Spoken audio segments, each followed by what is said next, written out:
प्रियदेव जी Australia से। राधा वल्लभ श्री हरिवंश। महाराज जी, हमारे शास्त्रों में कुछ महात्माओं को त्रिकालज्ञ बताया गया है, जैसे याज्ञवल्क्य जी। अगर कोई त्रिकालज्ञ है तो उसको भविष्य का पूर्ण ज्ञान है, अर्थात भविष्य पूर्व निर्धारित है।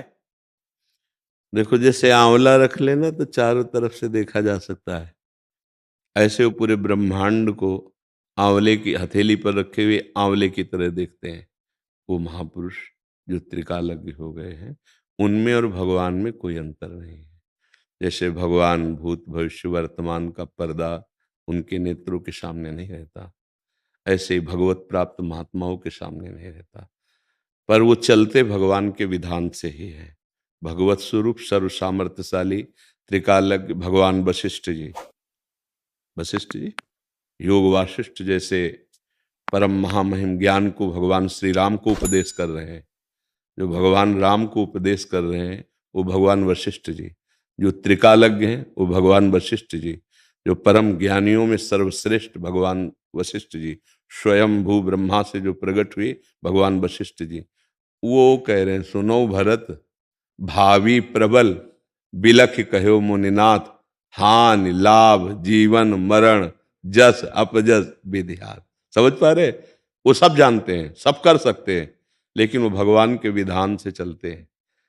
राम जी की कुंडली और सिया जी की कुंडली, सदानंद जी ज्ञानियों के परम गुरु जनक जी के आचार्य और ये दशरथ जी के आचार्य भगवान वशिष्ठ जी, दोनों ने मिलाई थी। कोई त्रुटि थोड़ी हुई थी। लेकिन जहां राज तिलक होना था वहां 14 वर्ष का वनवास, तापस वेश विशेष उदासी, 14 वर्ष राम वनवासी।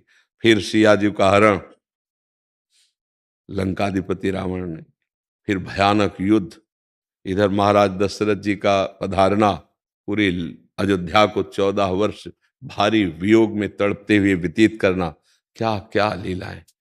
तो त्रिकालज्ञ भगवान वशिष्ठ सब जानते थे, पर वही जो विधान भगवान का है उसी के अनुसार चलते हैं। भगवान के विधान के विपरीत आज तक कोई भी महापुरुष कदम नहीं उठा सकता, क्योंकि वो भगवान की रुचि और रहस्य को जानने वाला, वो सब कुछ जानता है, पर चलेगा वैसे जैसे जैसे विश्वामित्र जी ने थोड़ी सी त्रिशंकु को जबरदस्ती स्वर्ग भेजना चाहे, आज भी उल्टा टंगा हुआ है। खोपड़ी के बल आज भी उल्टा टंगा हुआ है त्रिशंकु। भगवान के विधान को जानने वाले भगवान के विधान से बिलक नहीं जाएंगे, यद्यपि वो त्रिकालज्ञ हैं, सर्वज्ञ हैं, सब जानते हैं। समझ पा रहे हैं आप? महाराज जी, तो फिर अगर सब कुछ पूर्व निर्धारित है तो हम क्या कुछ पूर्व निर्धारित है, सब कुछ नहीं। भगवत प्राप्ति पूर्व निर्धारित नहीं है, भजन पूर्व निर्धारित नहीं है, त्रिकालज्ञ होना पूर्व निर्धारित नहीं है, ब्रह्मबोध होना पूर्व निर्धारित नहीं है। पूर्व निर्धारित शुभ और अशुभ कर्म के अनुसार स्थूल शरीर की क्रियाओं को है कि आप सुखपूर्वक जीने जा रहे थे, बुरा प्रारब्ध आ गया, मिटिया मेट कर दिया सारे सुख साधनों को। तो प्रकृतिजन्य उस पर प्रारब्ध का प्रभाव है, लेकिन परमात्म जन्य नहीं है। वहां तो मान लो भगवान के अवतार में भगवान ने अवतार ही लिया था असुरों का संहार और ऋषि मुनियों को सुख देना। अब राजा बन करके जो कार्य नहीं हो सकता था वो बन बन जा करके भगवान ने किया। लेकिन यहाँ प्रारब्ध भोग जो सुख दुख आता है पूर्व निर्धारित होता है, वो केवल शुभ अशुभ कर्म ही तो है ना, उनका परिणाम सुख दुख है ना। वो केवल स्थूल सूक्ष्म शरीर के ऊपर ही प्रभाव डाल सकता है, अपने ऊपर नहीं डाल सकता। जो मैं तत्व है उसके ऊपर नहीं डाल सकता। हम मनुष्य योनि में आए हैं स्वरूप बोध करने या भगवत प्राप्ति करने, प्रारब्ध क्या बिगाड़ लेगा इसमें? शुभ अशुभ कर्मों को तो हम विध्वंस करेंगे भजन बल से, परमात्मा प्राप्ति के लक्ष्य से भजन करते हुए साधना करते, शुभ अशुभ का नाश करके हम परम पद में आरूढ़ होने आए हैं। शुभ अशुभ को भोगने केवल पशु की तरह नहीं आए हैं। ये शुभ अशुभ केवल भोगता पशु ही होता है। मनुष्य जो होता है शुभ अशुभ दोनों से ऊपर उठने के लिए आया है। समझ पा रहे हैं आप? हाँ, खूब नाम जप कीजिए और साधना कीजिए, संयम पूर्वक रहिए, चाहे गृहस्थ हो चाहे विरक्त हो, अपनी अपनी मर्यादा अनुसार, तो भगवत प्राप्त हो जाएगा। भगवत प्राप्ति हमारे प्रारब्ध में नहीं लिखी, ये हमको पुरुषार्थ के द्वारा साधन भजन के द्वारा प्राप्त करने के लिए अवसर दिया गया है। ये मनुष्य दे परम पुरुषार्थ भगवान की प्राप्ति। अगर हमारा पुरुषार्थ भोग संग्रह और भोगनों में लगा तो फिर पशु से ज्यादा जैसे सुअर कुत्ता है, नींद आती है, बच्चे पैदा करते, भोजन पाते हैं, खेलते रहते हैं, दिन भर आहार ढूंढते रहते हैं। अगर इतने केवल मनुष्य में है तो फिर दुर्लभ देह काहे को कहेगी? दुर्लभो मानुषो देहो देहिनाम क्षण भंगुरा तत्रापि दुर्लभम मन्ये तो वैकुंठ प्रिय दर्शनम। ये दुर्लभ देह मनुष्य की इसीलिए है कि भगवान और भगवान के प्यारों का हमें साक्षात्कार हो जाए। भगवत प्रेमी महात्माओं का संग भगवान की कृपा से मिलता है और भगवत प्रेमी महात्माओं के संग से भगवत प्रेम प्राप्त होता है। तो इसलिए ये हमारा पुरुषार्थ होगा। इसको हम प्रारब्ध में लेके नहीं बैठ जाएंगे कि जो होगा सो वही भोग लेंगे। नहीं, ऐसा हम कोई पशु है कि भोगते चले जाएंगे। हम उन भोगों को मिटाएंगे। हम भगवान के अंश हैं, अविनाशी हैं। अब हम कर्तव्य करेंगे त्रिगुणातीत। नाम जप किया, जो कर्म है भगवान को समर्पित किया, उनकी लीलाओं का गायन किया, लीलाओं का चिंतन किया, ये त्रिगुणातीत है। ये माया मुक्त करके स्वरूप में स्थित करके या भगवत प्रेम में स्थित करके आपके सारे दुखों का विनाश कर देंगी। ये करने के लिए हम आए, केवल भोगने के लिए थोड़ी आए। भोग तो पीछे पड़े रहेंगे एक कोने में, वो कुछ नहीं बिगाड़ सकते। पुरुषार्थ प्रबल होना चाहिए। मना स्थिति प्रभु में लगी हुई तो तन में कोई दंड आया है, भोग आया है, क्या कर लेगा?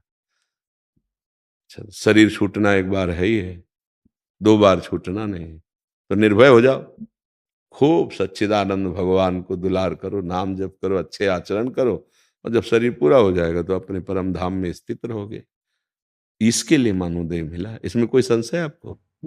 तो महाराज जी इसका अर्थ हो कि जो प्राकृतिक घटनाएं हैं, हाँ, जो गुणों के अंतर्गत हैं, वो शुभ अशुभ वो तो जितना शरीर की रचना हो गई ना, वो आएगा समय पे, चाहे कोई महात्मा हो चाहे दुरात्मा हो। पर दुरात्मा उसमें तदात्म होकर भोगता, महात्मा उसमें तटस्थ होकर के साक्षी मात्र से बच जाता है।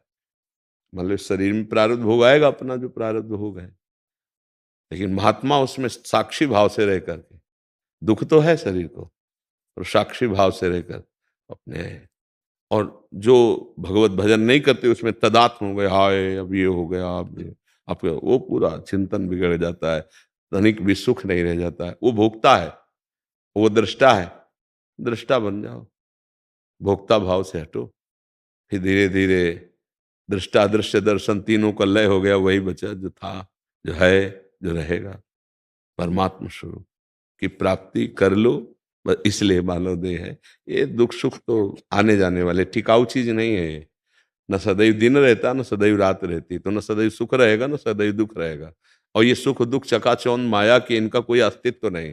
अच्छा स्वप्न बुरा स्वप्न जब जगे तो दोनों झूठे नहीं। ऐसे ही है, जगत का अच्छा स्वप्न अभी जाना है, ट्रांसफर हो जाएगा, इससे ट्रांसफर होना है। सरकारी है ये सब, पुत्र पत्नी मकान दुकान शरीर सब सरकारी है। ट्रांसफर कब आ जाए कोई पता नहीं, इसलिए तैयार हो कि ट्रांसफर होना है। तो अगर चाहो तो ट्रांसफर रुक जाएगा, सीधे परम पद प्राप्त हो जाएगा, और नहीं तो फिर जिस काम के लिए भेजे गए थे वो काम नहीं किया तो आपका जो उन्नति हुई थी 83,99,999 योनियों के ऊपर मानव दे, वो नीचे गिरा दिया जाएगा। अब 84 लाख योनियों में भटकना पड़ेगा फिर। इसलिए अपना काम बना लो, चाहे जहां रहो, प्रभु की ही भूमि है, नाम जप करो, एक भी क्षण खाली ना रहे। जो कर्म है वो भगवान को समर्पित कर दो, और धीरे धीरे कर्ता भाव को भगवान में लीन कर दो। कर्ता भाव भी जहां गया तो ब्रह्मबोध हो जाएगा, भगवत प्रेम हो जाएगा, सब बात बन जाएगी। ठीक है।